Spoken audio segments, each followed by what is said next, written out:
Hey, welcome to another episode of the Jon Gil Show, and today we're recording from Montrose Beach. We're here at the dock. You can see all the different yachts behind me. Anyway, we're going to be discussing some of the key things that I would change if I were to start in real estate all over again. So stay tuned, and if you like what you hear, hit that like button, subscribe to the channel, and let's begin.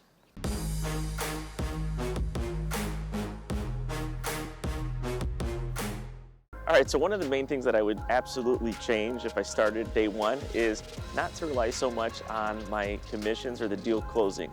You know, the second you go under contract on a property, most people, most new realtors and actually seasoned realtors have a big problem. We count our chickens before they hatch.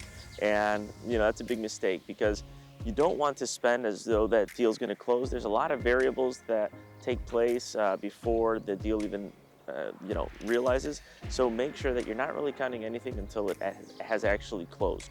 Okay, so that's definitely one of the key things that I would recommend to most people starting off in real estate. All right, the second thing that you want to look out for is do not be intimidated by the fact that you're just starting off.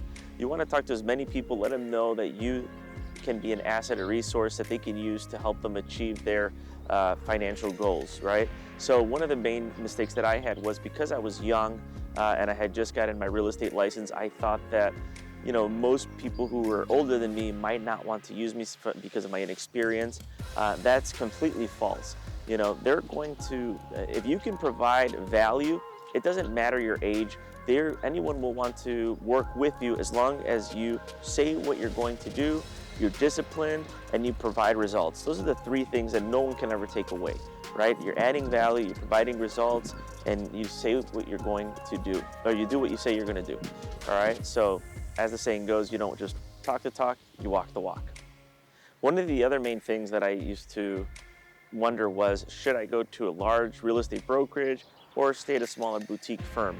And from my personal experience, I really enjoyed the smaller boutique firm, only because it was personal, there was mentorship, one-on-one, and you know, the firm that I started off with, I was fortunate enough to be at a company that was specializing in bank-owned real estate in 2009. That ended up becoming one of the largest real estate brokerages in the state, and actually sold most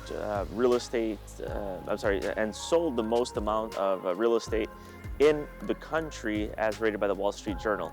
So, you know, I saw their growth and that was great because now I saw what the potential was.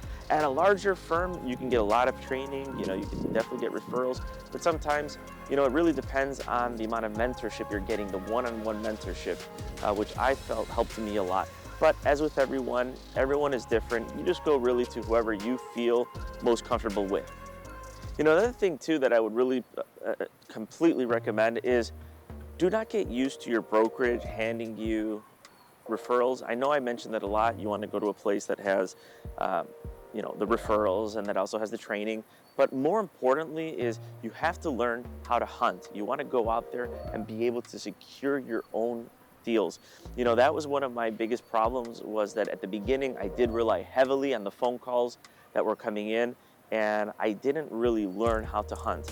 Had I learned that early on, I would have definitely tripled, quadrupled the amount of income.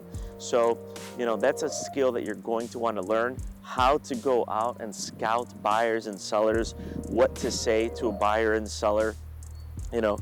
And again, I always stress this, it's all about your confidence. You know, you may just be starting off, but people can see if you're hungry and you're willing to put in the work, right? And that you're a problem solver. So more than anything, that's also going to be the key. Be a problem solver, someone that if an issue comes up, you have the resources, the people available that can fix the problem. So keep that in mind. And as I mentioned early on, you want to be a problem solver. You know, had I known that if I could just recommend to my seller, look, all we have to do is just make these small improvements, and I already have a bid for you from this contractor who would be willing to put in the work, I feel that I would have been able to sell a lot more properties early on.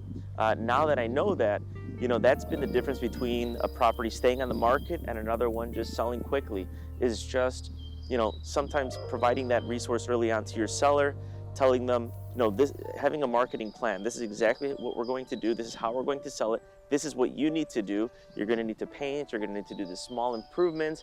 maybe spend $500-600, you know, cleaning up the property, but it goes a long way. So, you know, mention those things to your seller. You're gonna look really professional. You're gonna look like you know what you're doing. And I guarantee you it's going to help your market, your listing sell, lower market time. And then you're gonna also wanna focus heavily on your marketing. Just don't put your listings on the MLS and wish for the best. You know, you're gonna wanna use social media. You're gonna wanna use LinkedIn, Facebook, TikTok, Instagram, you know, all of those beautiful websites that exist to help push that listing forward. It's gonna go a long way. Additionally, you can also send out email blasts, email campaigns. If you just Google different real estate email blast, there's different companies out there that will do that for you, and they'll send your listing to the entire real estate board.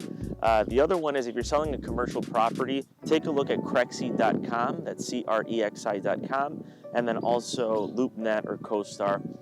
Those are gonna be two other valuable websites in order to sell your listing. And last but not least, put out a banner, put a for sale sign on the properties. It goes a long way. You know, I have a tendency of not putting them out on the property a lot of times, you know, but really those for sale signs do work. And that's really because sometimes the sellers don't want to put the for sale sign. They like to keep things confidential. But I'm telling you, the for sale signs, those banners, go a long way. Well, anyway, if you like what you heard, please hit that like button and subscribe to the channel. If you're looking to obtain your real estate license, we do have a link below in the description where you can save. There's huge savings on Real Estate Express's website, so go ahead and check that out. And as always, thank you so much for tuning in. We'll see you on the next episode.